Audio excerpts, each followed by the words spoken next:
Question number 15 exercise 6.3 एक vertical पोल है जिसकी लेंथ जो होता है, जिसकी लेंथ कितनी है 6 मीटर है। अच्छा मुझे एक बात बताओ, जैसे ये सूरज है, ठीक है, और यहाँ निकल खड़ा है, अब जब इसकी शेडो पड़ेगी तो यहाँ पड़ेगी ना, कुछ ऐसी होगी ना शेडो, सही बात है ना? मतलब जो इसका एंगल और जो रेज आ रही है वो इस तरीके से बनेगी कि नहीं बनेगी। और यही नहीं, अगर मान लीजिए कोई पोल भी है यहाँ पर और अगर उसके ऊपर रेज आ रही है जिस तरीके से, और वो जितनी जहां जाके ग्राउंड को टच करती है उतनी लंबी शेडो बनती है। इसीलिए जब कभी सूरज आपके बिल्कुल सर पे आ जाता है तो शेडो आपको बिल्कुल चुच्ची सी दिखाई देती है, एकदम चुच्ची सी, छोटी सी, ठीक है, क्योंकि जो इंसिडेंट रेज हैं वो आपके सर से टकराती हुई नीचे जो ग्राउंड को टच कर रही है वो बहुत ही कम मार्जिन पर कर रही है। लेकिन जैसे जैसे ये सूरज दूर जाता रहेगा, ठीक है, जैसे जैसे ये सूरज आपके पास दूर जाता रहेगा, जैसे यहाँ पे चला गया देखो इस पोल पे, ठीक है, तो आपका जो शेडो बन रही है वो कैसी बन रही है, तो कैसी बन रही है, अरे वो लंबी बन रही है, वो कैसी बन रही है, लंबी बन रही है। भूल गए क्या?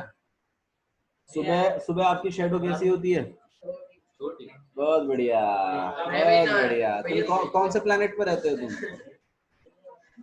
हाँ भैया, कैसी रहती है, लंबी रहती है, बीच की,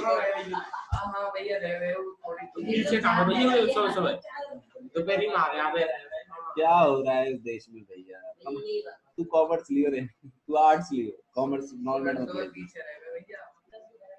ठीक है, इधर देखो लक्ष्य है,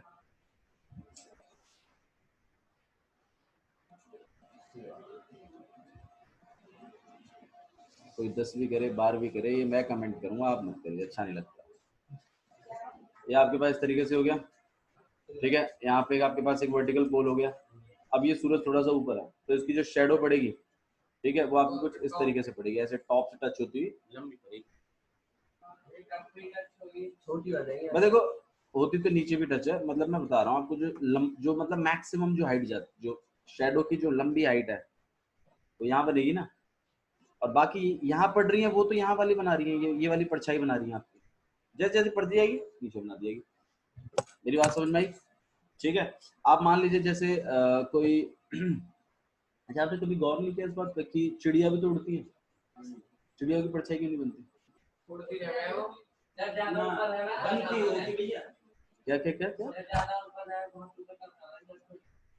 सही कह रहा है वो, जब चिड़िया नीचे आ जाती है, जब ईगल नीचे आ जाती है तो उसकी तुम्हें परछाई दिखती है, जब ईगल बहुत ऊपर होती है तो उसकी परछाई नहीं दिखती तुम्हें, कभी सोचा नहीं तुमने क्यों?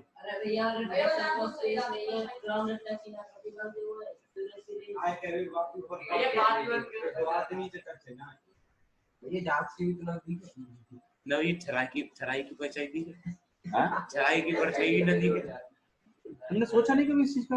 सोच रहा हूँ, पूछना, मैं दिया है तुम्हें सवाल दिया है मैंने साइंस की टीचर से पूछने के लिए। चलो ओके, तो मेरा जो यहाँ पर सवाल है, मनीष बकवास नहीं, पहले दिन भागो मत कच्चे में, इधर देखो,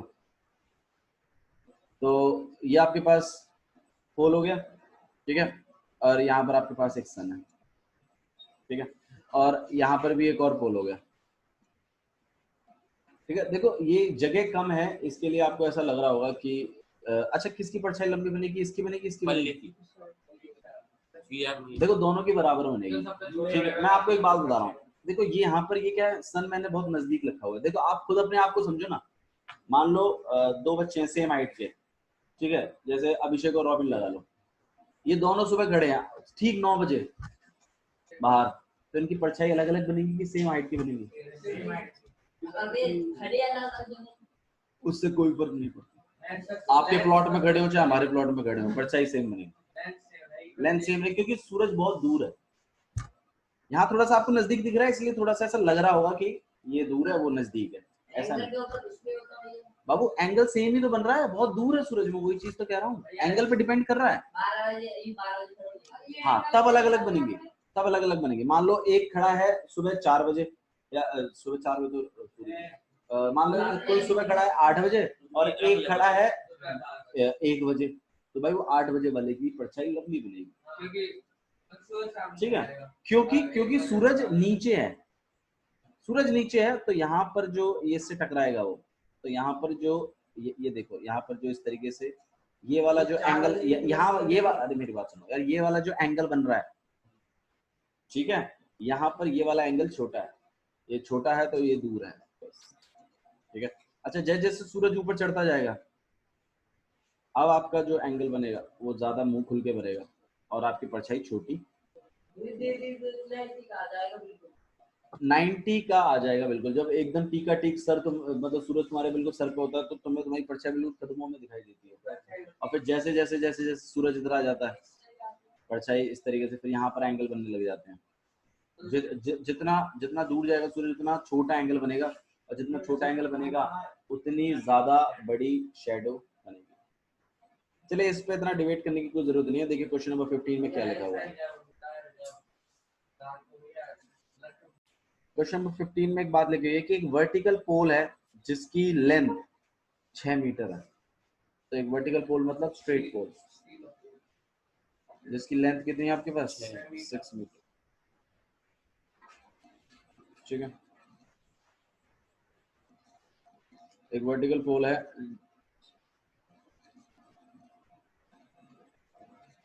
ठीक है, तो इस पोल की लेंथ कितनी है, 6 मीटर है, ठीक है। Cast a shadow, cast a shadow का मतलब क्या है, जो शेडो बनती है, कास्ट अ शेडो का मतलब परछाई बन रही है, और परछाई बन रही है वो 6 मीटर लंबी है, और कितनी है, 4 मीटर लंबी है। तो ऑब्वियस ही बात है, मतलब यहाँ पर कहीं सन वन होगा, सन होगा यहाँ पर, और इस तरीके से आपकी परछाई बन रही है, ठीक है। और ये जो परछाई अच्छा, परछाई कौन सी, ये नीचे वाली है, ये वाली है कि ये वाली है, नीचे वाली है, कोई सी भी नहीं बाबू, नीचे वाली है परछाई, ठीक है। तो ये 4 मीटर की है, और आपका जो पोल की लेंथ है वो 6 मीटर, ठीक है। यहाँ पे ये सन है, काफी दूर है सन, ठीक है। ये पोल है, ये उसकी परछाई है, और ये रेज है, रे आ रही है, ठीक है। मेरी बात समझ में आई आप लोगों को, ठीक है। यस, कर दीजिए खुशबू अनुशाली, कोई प्रॉब्लम नहीं। ओके, देखिए क्या लिखा हुआ है नेक्स्ट में, and eight the same time, इसलिए उसने ये बात क्लियर कट बोली है कि सेम टाइम पर। देखो क्या हो रहा है, एक और टावर है जो 28 मीटर लंबी शेडो बना रहा है सेम टाइम पर, मतलब जब सूरज इधर है ना, तो उसके लिए भी सूरज यही है, ठीक है। अच्छा जी, तो वो जो परछाई बना रहा है, वो जो परछाई बना रहा है वो 28 मीटर लंबी परछाई, वो देखना पड़ेगा ना कितना लंबा है। तो ये 28, बाबू देखो आप क्या कर रहे हो, आप 2-2 मीटर का फर्क डाल रहे हो, ऐसा नहीं, ठीक है। यहाँ 28 मीटर है, वो किस रेशियो में बढ़ रहा है, क्या हो रहा है, वो चीज देखनी पड़ेगी, ठीक है। और आपसे उसने क्या पूछा है, find the length, find the height of the tower. इस टावर की क्या पूछी है, भाई ये पोल है और ये क्या है, टावर है, प्लीज फर्क समझिए, ये क्या है, टावर, ओके। अब मुझे एक बात बताइए कि आपको ये बताना है, मतलब इसकी हाइट बतानी है। अगर मैं किसी तरीके से इन दोनों ट्रायंगलों को क्या करवा दूं, सिमिलर करवा दूं, तो साइडों का रेशियो बराबर हो जाएगा कि नहीं हो जाएगा, अरे हो जाएगा ना। फिर मेरी बात सुनो, फिर अगर मैं किसी तरीके से करवा दूं, तो भाई ऑब्वियस सी बात है कि ए बी अपॉन में पी क्यू इक्वल हो जाएगा किसके, बी सी अपॉन में क्यू आर इक्वल हो जाएगा इसके, ए सी अपॉन में पी आर, ठीक है। मैं क्या करूंगा, मैं तीसरी वाली, देखो तीसरी वाली साइडों के बारे में तो कुछ गिवन नहीं है, मैं तो इसको लूंगा भी नहीं, मैं तो सिर्फ इनको लूंगा खाली। इसमें आपको ए बी पता है, पी क्यू नहीं पता, बी सी पता है, और ये पता है। इस पूरी इक्वेशन में से क्या मैं x निकाल सकता हूँ, निकाल सकता हूँ, x निकलती हाइट ऑफ द टावर निकल जाए। मेरी बात समझ में आ रही है। अब मेन मुद्दा यहाँ पर ये आ रहा है कि इनको सिमिलर कैसे करेंगे, ये तो समझ में आ गया कि करेंगे ऐसा कुछ CPST लगा लगा के, भैया जब ये साइड भी निकल जाएगी तो हाइपोटेन्यूज निकाल देंगे ना, तीनों साइड ना भैया सिमिलर होगा, भैया तरीके। बाबू मेरी बात बताओ, इसमें तो चलो आप निकाल दोगे, मैं मान गया, इसमें कैसे निकालोगे? इसका पहले जो इक्वेशन आप बनाए इससे x निकाल देंगे। बाबू ये इक्वेशन लिखने के लिए पहले ट्रायंगलों का सिमिलर होना जरूरी है, क्यों नहीं समझ रहे आप इस बात को? ये बिना सीपीएसटी के लिख ही नहीं पाओगे तुम ऐसे। और सीपीएसटी लिखने के लिए ट्रायंगलों का सिमिलर होना जरूरी है। सिमिलर होने की तो बात कर रहे हैं सारी, मुद्दा कहाँ पर है? सिमिलर होने पे कि सिमिलर कैसे करेंगे? तो मुझे एक बात बताओ, BC अपॉन बाबू ये लिखने के लिए, चलो BC अपॉन क्यू ले लिया, फिर इक्वल टू में क्या रखोगे? यार तीन प्रॉपर्टी है तुम्हारे पास सिमिलर करने के लिए। पहला SSS, अगर तीनों साइड ही प्रोपोर्शनल होती तो हम ये डायरेक्ट ना लिख लेते, हम सिमिलर भी तो करते। या तो एंगल एंगल है और या तो ऐसे ऐसे। भाई दो साइड है गिवन ही नहीं है, तो हम मतलब मेन बात है एंगल एंगल लगा के होगा। इसमें भैया ये 90 है और ये भी क्या है भाई, सीधा पोल है ना। बिल्डिंग ग्राउंड के साथ हमेशा क्या एंगल क्रिएट करती है? 90 डिग्री। ये दीवार ने इस धरती के साथ क्या एंगल बना रखा है? समझ में आया ना? आगे हाँ परछाई सीधी पड़ेगी, मैं क्या मना करूं? अच्छा आप क्या कहना चाहते हो कि ये वाला एंगल भी 90 है? हमें समझ में नहीं आ रहा, बताओ क्या कहना। भाई परछाई आपकी हाइट के साथ, आपकी लंबाई के साथ क्या एंगल क्रिएट करती है? अब पहले मैं क्लियर कर दूं इस बात को, यार आप लोग कंफ्यूज हो जाओगे फिर। देखो प्लीज थोड़ा सा लोग समझा लेंगे। ये आपकी परछाई है, ये पोल की परछाई है और ये पोल खुद है। पोल की परछाई पोल के साथ हमेशा कितना एंगल क्रिएट करती है? 90 डिग्री। सही है ना? तो ये एंगल 90 होगा और इधर यार ये टावर की हाइट भी इसके साथ क्या एंगल क्रिएट करेगी? 90 डिग्री। तो एक तो 90 डिग्री हो गया, एक एंगल तो बराबर कर दिया। दूसरा देखो आप, भाई सूरज यहाँ पर है, सूरज तो सबके लिए बराबर है। तो जिस एंगल ऑफ एलिवेशन से सूरज पोल पे गिर रहा है, सूरज की रेज पोल पे गिर रही है, उसी एंगल से टावर पे भी तो गिरेंगी। तो इसका मतलब आपका ये वाला एंगल और ये वाला एंगल दोनों क्या होंगे? इक्वल होंगे। रीजन क्या लिख सकते हो? Angle made by the shadow, ठीक है, angle made by the shadow with the sun are always equal because same time है। टाइम कैसा है? अगर टाइम अलग होता, वो कहता नहीं उसकी 8 बजे उसकी 2 बजे, तो फिर हम ये बात ना लिख पाते। मेरी बात समझ रही? अब टाइम गिवन ही नहीं है, रात का सूरज निकल रहा है और रात में परछाई नहीं बनती, आपको पता होना चाहिए। लाइटन की बने पीछे की लिंक। ठीक है बाबू समझ में। अब जब ना रात को अगर 8 बजे अगर आप लाइट जो सूरज की बजाय अगर जो लाइट से बन रही है ना, तो एंगल ऑफ एलिवेशन वो लाइट से नापा जाएगा ना कि सूरज से। बाबू ये तो वेल अंडरस्टूड है। परछाई बन रही है इसका मतलब क्या है? इसमें सूरज लिखा कहीं नहीं है, मैं तुम्हें ये बता देता हूँ पहले। हाँ जी बाबू, उसका परछाई भी अलग बनती है और एंगल ऑफ एलिवेशन जो सूरज के साथ है, एंगल ऑफ एलिवेशन, ठीक है, made with the sun, different होते हैं। यार तुझे क्या प्रॉब्लम है उसके साथ? कुछ भी होते हैं, हम साइंस नहीं पढ़ रहे हैं, we are dealing with the maths. मेरी बात समझ में आ रही है आप लोग को? तो एक बार और डायग्राम बना लेंगे और उसके बाद शुरू करते हैं, ठीक है। तो आपके पास यहाँ पर एक तो पोल था, ठीक है, और यहाँ पे ये सी है, यहाँ पे कितना है? ये डी है।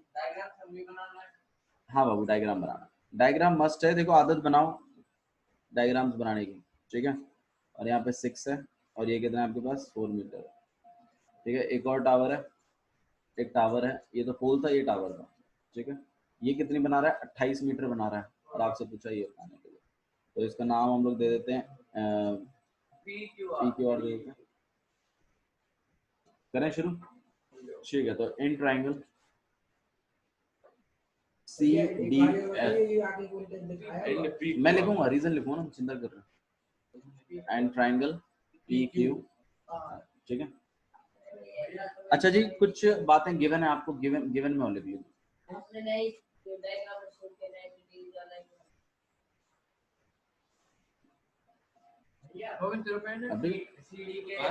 प्लीज इधर ध्यान दीजिए, प्लीज इधर ध्यान दीजिए। गिवन क्या क्या है आपको कि डी एफ किसका इक्वल है? सी डी किसका इक्वल है? 6 और क्यू आर 28 मीटर है PQ और P Q X x let के, ठीक है। और फाइंड में लिखेंगे हम लोग फाइंड एक्स, या इसको मत लिखिए आप, फाइंड एक्स, एंगल डी और हम अपना सॉल्यूशन स्टार्ट कर रहे हैं। तो उसके लिए हम सबसे पहले in triangle C D F and PQR and triangle P Q R, ठीक है। ओके, और आपका हम लिख सकते हैं कि इसका एंगल डी इसके एंगल क्यू के इक्वल है, रीजन 90 डिग्री ईच। अब यहाँ थोड़ा सा एक्सप्लेनेशन भी लिख दीजिए, angle made by the shadow, made by the shadow with the object, with the object is always 90 degree। क्या जी बाबू, वर्टिकल पोल बोला इसलिए उसने, ऑब्जेक्ट टेढ़ा है तो फिर एंगल सेम नहीं रहेगा, एंगल में डिफरेंस आ जाएगा। मान लीजिए ये वर्टिकल है, खड़ा है सीधा, लेकिन अगर ये इसकी जगह ऐसा मैं शेडो बनाऊंगा तो फिर उसकी शेडो और इस पोल की जो हाइट होगी वो सेम, मतलब वो 90 डिग्री नहीं, ठीक है, नहीं 90 डिग्री में, अगर थोड़ा सा बेंड है तो, ठीक है। ओके, नेक्स्ट देखिए, एंगल सी एंगल, और इस बात को हम लोग लिख सकते हैं कि एंगल एफ एंगल आर के इक्वल, एंगल आर के इक्वल है। रीजन क्या लिखें, angle of elevation, angle of elevation of sun, angle of elevation मतलब जब आप किसी चीज को ऊपर की तरफ देखते हैं, मतलब शेडो से अगर हम देखें एंगल को, एंगल ऑफ एलिवेशन ऑफ सन को, मतलब अगर हम सन को देखें तो वो जो एंगल बन रहा है बीच में वो सेम होगा दोनों साइड का, दोनों का, इसका भी और इसका भी। तो angle of elevation of sun are equal at the same time पर angle of elevation of sun हमेशा क्या होता है, सेम होता है। तो दोनों एंगल इक्वल है, और आप लिख सकते हो कि दोनों ट्रायंगल क्या हो जाएंगे, तो सी डी एफ सिमिलर हो जाएगा ट्रायंगल, डी की जगह क्या चल रहा है क्यू, एफ की जगह क्या चल रहा है आर, और इसकी जगह क्या चल रहा है पी, और रीजन एंगल, ठीक है। दोनों ट्रायंगल आपके पास क्या हो जाएंगे, सिमिलर हैं। और अब आप लिख सकते हो भाई, अब हमें वो साइड लिखनी है जो हमें इन्वॉल्व करवानी है, तो भाई ये वाली और ये वाली इन्वॉल्व करानी है, इससे कोई मतलब नहीं है, और ये वाली इन्वॉल्व करवानी है। तो हम लोग क्या लिख सकते हैं, डी एफ अपॉन में क्यू आर, तो डी एफ अपॉन में क्यू आर इक्वल है सी डी अपॉन में P Q, C D upon में P Q, reason C P, मैं देख सकते हैं आप लोग, डी एफ अपॉन में क्यू आर, ये रही, और इस साइड से और हमें सी डी चाहिए थी ना, सी डी और P Q, C D upon में पी, बात समझ में आ रही है, ठीक है।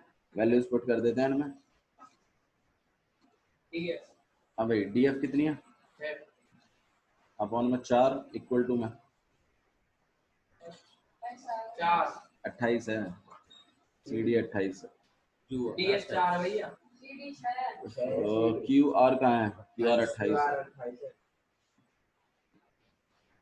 है, सी डी कितनी है, और पी क्यू कितना है, एक्स है, क्रॉस मल्टीप्लाई करिए कितना जाएगा 4x, और यहाँ कितना आ जाएगा आपके पास 28 इंटू में 6, इनको मल्टीप्लाई मत कर देना, x को अकेला करेंगे हम लोग, काट पीट के 7 7 6 तो 42 मीटर की हाइट है।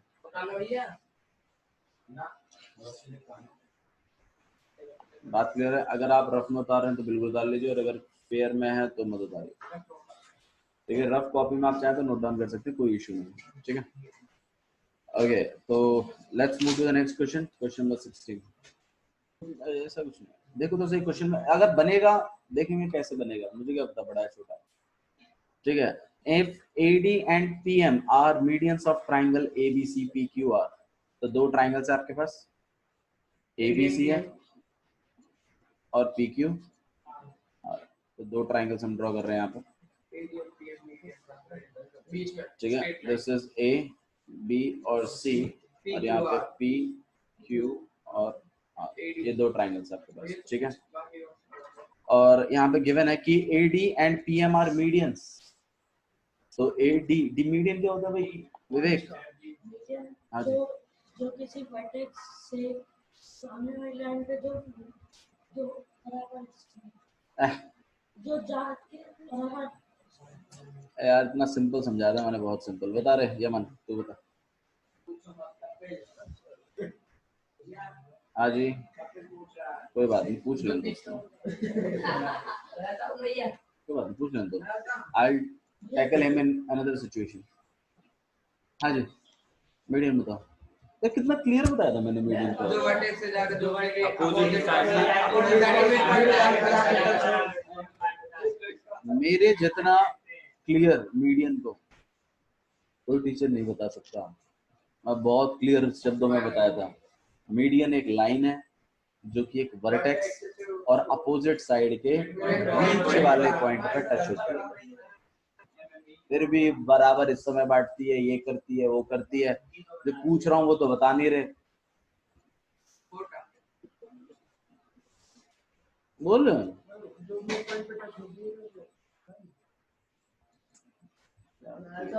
एडी एक मीडियन है, ठीक है। तो मीडियन है तो ऑब्वियस सी बात है इसके मिड पॉइंट पे टच होगी ये लाइन जा,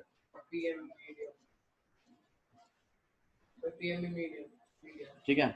और यहाँ पर पी क्यू आर है, और कौन सी है? पी एम मीडियन है, एम, तो पी एम मीडियन। तो यहाँ पे गिवन है एडी एक मीडियन है। तो एक बात तो तय होगी कि अगर एडी अगर मीडियन है तो B D equal to D C है, क्योंकि डी मिड पॉइंट का काम कर रहा है इसका मतलब। तो इससे हम इस बात को लिख सकते हैं कि बी डी इक्वल है किसके? डी सी के। और अगर पी एम मीडियन है, पी एम अगर मीडियन है तो भाई क्यू एम इक्वल टू में एम आर है, इसका मतलब एम आर एफ, बिल्कुल ठीक है। नेक्स्ट देखिए, और ये बात भी गिवन है कि दोनों ट्रायंगल सिमिलर है। वाह, काफी कुछ दे दिया उसने। इसका मतलब ए बी सी सिमिलर है ट्रायंगल पी क्यू आर के। पूछा गया यस, हाँ नहीं नहीं ये सही बात है। पूछा क्या है उसने? मेन मुद्दा तो यहाँ यही है। टू प्रूफ देखिए क्या है। टू प्रूफ है ए बी अपॉन में पी क्यू इक्वल क्या है?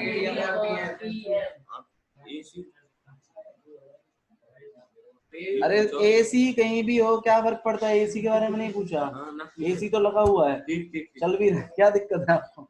ए बी अपॉन में पी क्यू। अभिषेक कौन?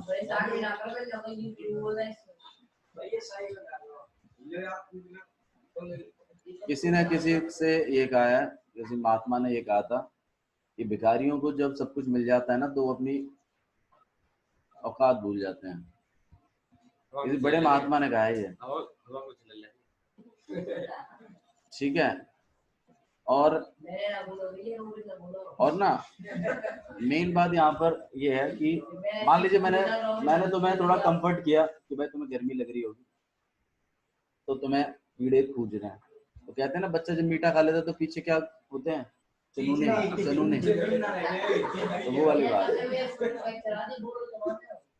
बोलने पे तो चढ़ाए नहीं है, तुम्हारी हरकतों पे कि मेरा टाइम वेस्ट हो गया। मैं तब तो बोल मैं भैया तो बोल रहा हूँ। सब बैठ हो रहे हैं तो बात ना हो रही है। मेरा अगर टाइम वेस्ट करोगे तो भाई डंडा तो चढ़ेगा। कोई मनते ना कर रहा हो तो उड़ते तो बैठ ना रहो तू। आवाज कम। ए बी अपॉन में P Q equal to A D upon में पी एम।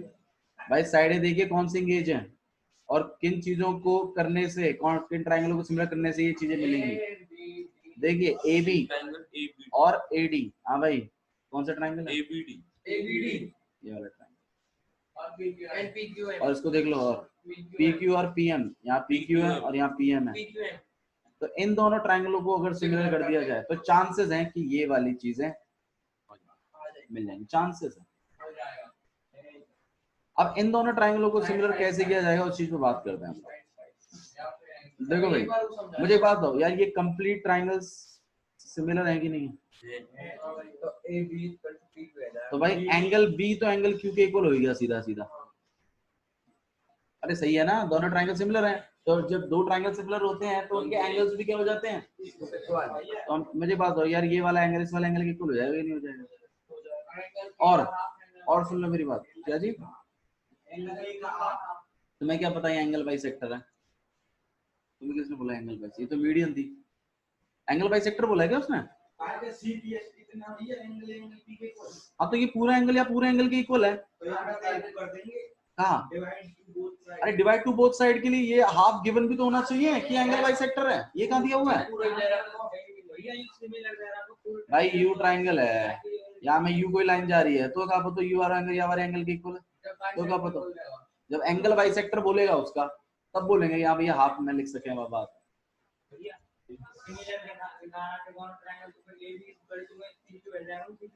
ए बी अपॉन में बिल्कुल हो जाएगा। हाँ जी, ये ए इक्वल टू नहीं होगा, अपॉन में होगा। A B upon P Q equal होगा बी सी अपॉन। हाँ ये हो जाएगा सी पी एस टी से बिल्कुल। फिर तुम कहा बी सी कहा लिख दीजो, बी डी को ट्वाइस लिख दीजो, बस समझ गए तो यू वाली साइड या वाली साइड के अपॉन में होगी, यू अपॉन में यू और यू अपॉन में, और यू और बीच और एंगल इक्वल, दोनों ट्रायंगल का आ जाएंगे, सिमिलर रहती है बात लिख दी। नॉय मनीष तेरे तो बाउंसर क्या होगा? बिल्कुल बिल्कुल बाबू, जय भाई कर्म आपके ऐसे, मैं क्या करूं? तुमने पढ़ाई को बना दिया मजाक। दिक्कत तुम्हारे साथ ये है, तुमने पैसे बचा लिए। एक पैसा बचा हुआ बैठा है मेरे पास, इसने पैसे बचाए 10वीं में, अब एक तुम हो, बचा लो पैसे, कोई दिक्कत नहीं, मेरे क्या तकलीफ है? तो मैं लाना वही है 60-70, तुम्हारे 90 के ख्वाब भी नहीं है, आई नो, ठीक है? क्योंकि जिनके 90 के ख्वाब होते हैं ना वो अलग ही होते हैं बच्चे। मौज लेनी है, बाइक चलानी है, आंडना है, बस ये आता है तुम्हें, करो, बाप के पैसे को उड़ा दो, मैं जो आग लगा दो उसको। मैंने तुम्हें पहले ही बताया, पैसा तब नहीं खलता जब वो सही जगह लगता है, पैसा तो तब खलता है जब तुम जैसे बच्चों पे लगता है। अब देखेंगे कितनी भरपाई करेगा तू इस चीज को। एबीसी ट्राइंगल है आपके पास, पी क्यू आर है, ये दोनों ट्राइंगल क्या हो चुके हैं? सिमिलर। तुम्हें ये प्रॉपर्टी समझ में आ रही है मैं जो कह रहा हूँ यहाँ पर? ठीक है, एंगल बी किसके इक्वल है? Angle B. किससे लेंगे इस चीज को? सीपीएसटी से। ठीक है, आइए चलिए काम शुरू करते हैं।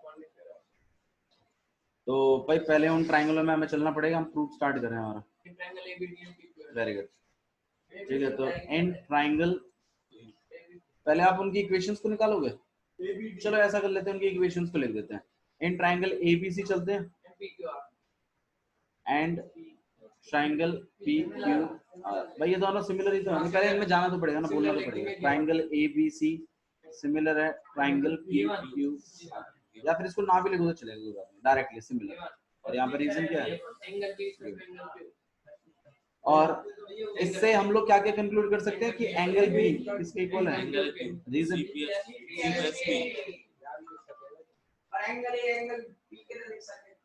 कौन सा? एंगल ए एंगल पी के लिख सकते हैं, क्यों नहीं लिख सकते? बट आपको नहीं एक की बात नहीं है, इसका फायदा क्या है? एंगल ए को एंगल पी के इक्वल लिख सकते हैं, एंगल सी को एंगल आर के भी इक्वल लिख सकते हैं, लेकिन करवाने तो ये दो ट्राइंगल हैं सिमिलर, तुम एंगल ए लेके क्या कर लोगे?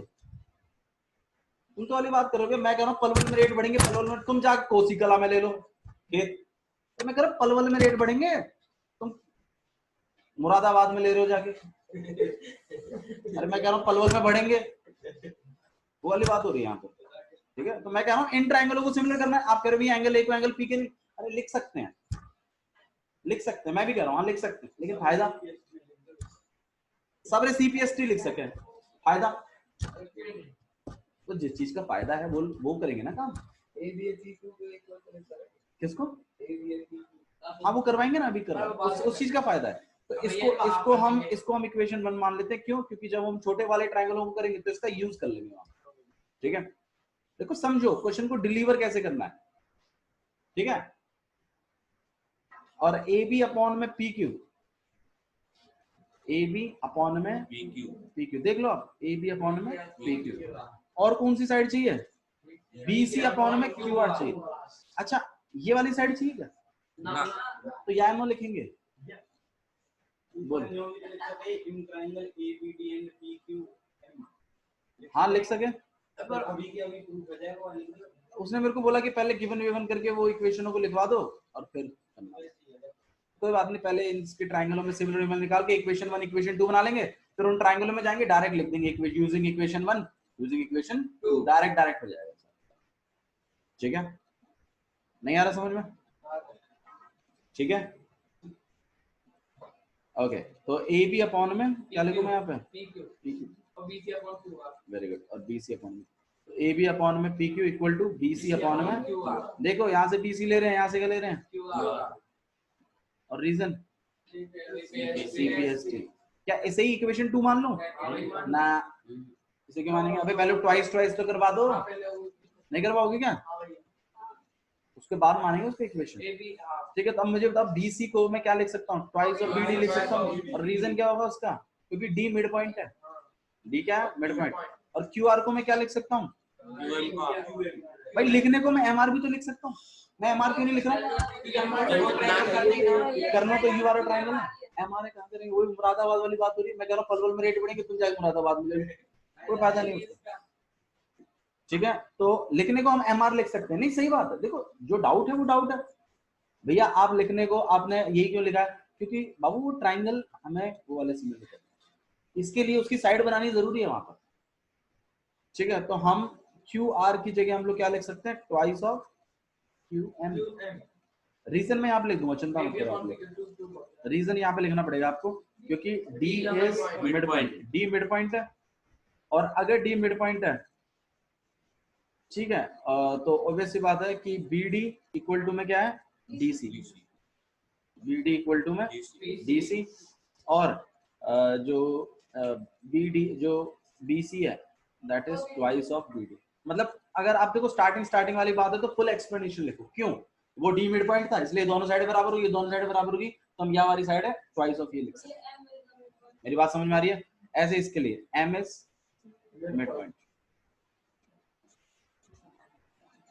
और आपके पास कौन किसके इक्वल हो जाएगा यहाँ पर?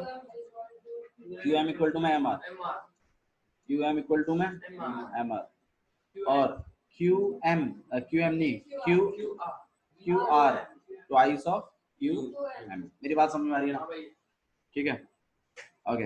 वीडियो में अगर आपको लिखा हुआ समझ में नहीं आ रहा है तो आप सुना करो मैं क्या कह रहा हूँ, मैं ऑडियो भी है उसमें विजिबल। ठीक है क्या? हाँ, तो वो अच्छी बात है ना। ओके, तो यहाँ पे ये 2 से 2 कट जाएगा, हमारे पास क्या आ जाएगा? ए बी अपॉन में पी क्यू इक्वल टू, और दिस इज इक्वेशन। अब चलते हैं छोटे वाले ट्रायंगल, दोनों को लिख देंगे एक साथ, बस क्या कर देंगे उनको, करें शुरू। चलो लिखते हैं कौन कौन से ट्रायंगल है भैया? इन ट्रायंगल एबीडी, यही लिख देते हैं। अब इन छोटे वाले ट्रायंगल में आ जाते हैं, इन triangle ABD and P Q M. अच्छा जी, तो सबसे पहली बात तो एंगल बी किसके इक्वल है? रीजन गलत, वो इक्वेशन अलग क्यों बनवाई है हमने? इसलिए तो बनवाई है क्योंकि डायरेक्ट इस्तेमाल किया जाए। और दूसरी बात है यहाँ पर ए बी अपॉन में पी क्यू इक्वल हो जाएगा बी डी अपॉन में क्यू एम के। तो दोनों ट्रायंगल क्या हो जाएंगे? बात समझ में आई ना? अच्छा, प्रॉपर्टी कौन सी होगी? निखिल, निखिल किसका नाम है भाई? निखिल बताएगा। वेरी गुड, बताओ निखिल।